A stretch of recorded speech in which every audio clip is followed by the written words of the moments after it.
Hai,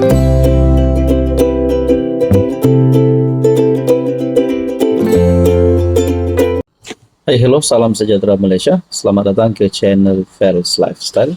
Terima kasih kerana terus setia dan terus bersama di dalam channel ini. Tuan-tuan dan puan, pilihan raya negeri ke-17 Sabah semakin hampir dan semakin banyak cerita, semakin banyak pula isu-isu yang panas.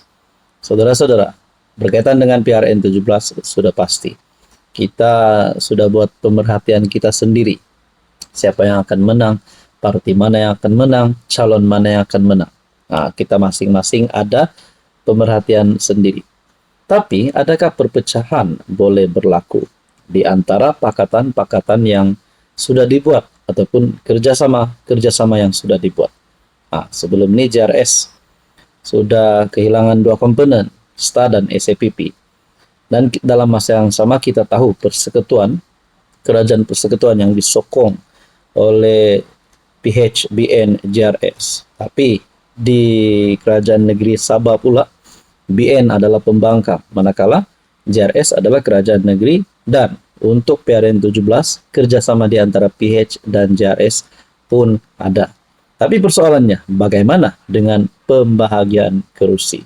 Oke, sebelum saya teruskan, saya perkenalkan kepada Anda, terapi imun, mendidik, menyeimbangkan, meningkatkan sistem imun badan Anda. Terutamanya kepada Anda yang sentiasa ataupun ada penyakit berulang, gastrik, gout, kencing manis, kolesterol, darah tinggi, sakit pinggang, sakit bahu, sakit lutut. Mungkin terapi imun adalah jawaban kepada doa Anda. Untuk mendapatkan maklumat tentang terapi imun, Anda boleh menghubungi saya. Saudara-saudara, berkaitan dengan PRN Sabah, DAP, APCO, pertimbang tanding guna logo sendiri. Saudara-saudara, pengerusi Pakatan Harapan Sabah, Iwan Benedik, kalau saya tak silap. Oke, DAP dan APCO nak mempertimbangkan menggunakan logo sendiri. Jadi, kalau mereka guna logo sendiri, adakah ini akan menyebabkan perpecahan dalam Pakatan Harapan pula? Jadi, dari mana puncanya? Oke, saya kongsikan kepada Anda. Sekurang-kurangnya dua parti komponen Pakatan Harapan Sabah sedang mempertimbangkan untuk bertanding dalam PRN akan datang menggunakan logo masing-masing dan bukan logo gabungan itu. Ini berikutan rasa tidak puas hati terhadap formula pembahagian kerusi yang dipersetujui bersama JRS. Difahamkan, kedua-dua parti tersebut, DAP dan APCO, sedang membincangkan pilihan itu secara dalaman selepas rundingan berkenaan menyebabkan mereka tersepit antara tuntutan PKR dan amanah. Seorang sumber dalam DAP berkata, rasa kecewa itu berpunca daripada formula yang dicapai dalam rundingan bersama JRS. Oke. Apa yang saya nak timbulkan persoalan di sini? Kalau isu pembahagian kerusi, kalau dipersetujui oleh PH dan JRS, tapi akhirnya ada isu macam sekarang, adakah dengan ini PH sepatutnya keluar ataupun tamatkan kerjasama dengan JRS?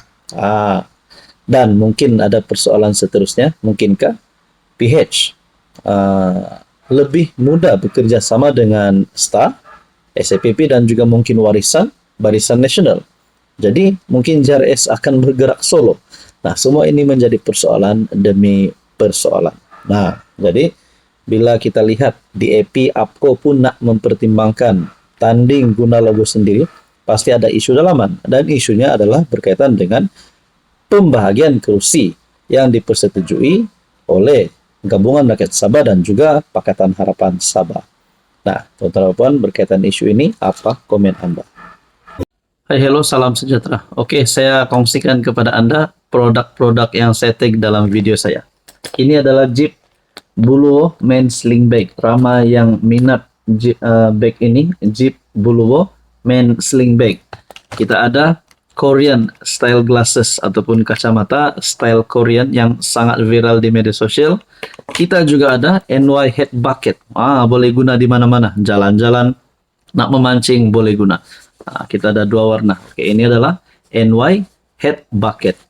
And then kita ada perfume yang viral yang ramai suka, EDP ataupun Desandra Men Perfume. Ini Desandra Men Perfume. Kita ada Rexona yang menjadi kegilaan ramai, terutamanya kepada wanita, Rose Glow Rexona. Dan kita ada smartwatch, Amazfit T-Rex Smartwatch. Semua produk ini saya tag dalam video, Anda boleh semak. Hai, hello, salam sejahtera Malaysia. Selamat datang ke channel Fels Lifestyle. Terima kasih kerana terus setia dan terus bersama di dalam channel ini. Saudara-saudara, Dun Sabah sudah bubar. Spekulasi-spekulasi sudah tamat. Kerana Dun Sabah sudah bubar. Bukan 3 Oktober, bukan 10 Oktober, tapi 6 Oktober adalah tarikh pembubaran Dun Sabah. Tapi, kawan-kawan, tahukah Anda, pada tarikh 6 Oktober, kalau saya tak silap, pembubaran Dun Sabah diumumkan oleh Haji Jinor pada jam hampir jam 3 ataupun jam 3 lebih kalau saya tak silap. Tapi pada tarikh yang sama, 6 Oktober, satu lagi berita yang menggemparkan Haji Ji, menggemparkan penyokong GRS. Seperti yang kita tahu, nama Albert Tay tidak asing lagi berkaitan dengan skandal perlombongan Sabah. Tay adukan Haji Ji ke PDRM isu dilarang masuk Sabah. Kenapa saya kongsikan berita ini pada waktu pembubaran Dun Sabah diumumkan Haji Jinor? Karena saya nak timbulkan satu persoalan berkaitan dengan kelayakan Haji Jinor untuk bertanding PRN 17 sekiranya berlaku sesuatu. Oke, sebelum saya teruskan, saya sampaikan, saya kongsikan kepada Anda, ini adalah terapi imun. Transfer factor. Produk ini adalah untuk mendidik, menyeimbangkan, meningkatkan kekuatan sistem imun badan sehingga mampu melawan pelbagai jenis penyakit. Penyakit berulang, sakit bahu, sakit pinggang, kolesterol, diabetes, kencing manis, darah tinggi. Mungkin terapi imun adalah jawaban kepada doa Anda. Sekiranya Anda ingin mendapatkan tips terapi imun, Anda boleh menghubungi nombor yang tertera. Nah, saudara-saudara, Tay adukan Haji Ji ke PDRM isu dilarang masuk Sabah. Saya tertanya-tanya, kalau berkaitan dengan skandal rasuah Sabah, berkaitan dengan laporan Tay ke Polis Diraja Malaysia, isu dilarang masuk Sabah, sekiranya kes-kes ini, perkara-perkara ini, boleh menyebabkan Haji Jinor dikenakan tindakan undang-undang, ditangkap, adakah beliau tidak layak untuk bertanding PRN 17? Nah, itu adalah pertanyaan saya sahaja. Oke, kita teruskan dalam artikel ini. Ahli perniagaan Albert Tay membuat laporan polis terhadap Ketua Menteri Sabah, Haji Jinor, atas dakwaan mencampuri urusan kehakiman apabila menghalang dia memasuki negeri itu untuk menghadiri prosiding mahkamah. Dalam laporan polis yang dilihat oleh Malaysia Kini, Tay mendakwa Haji Ji bertindak melampaui kuasanya sebagai Ketua Menteri apabila menafikan hak ahli perniagaan terbabit daripada hadir ke Mahkamah Session Kota Kinabalu.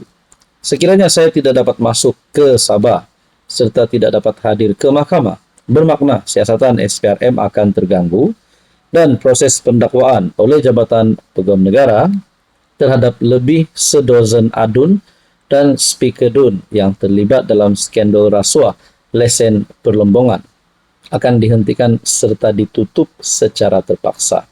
Akhirnya, semua orang besar atau VVIP yang terlibat dalam kegiatan rasuah akan bebas daripada tindakan undang-undang. Tiada seorang pun VVIP akan dihukum di bawah kesalahan rasuah, katanya. Jadi berkaitan dengan kenyataan Albert Tay ini pasti menimbulkan banyak persoalan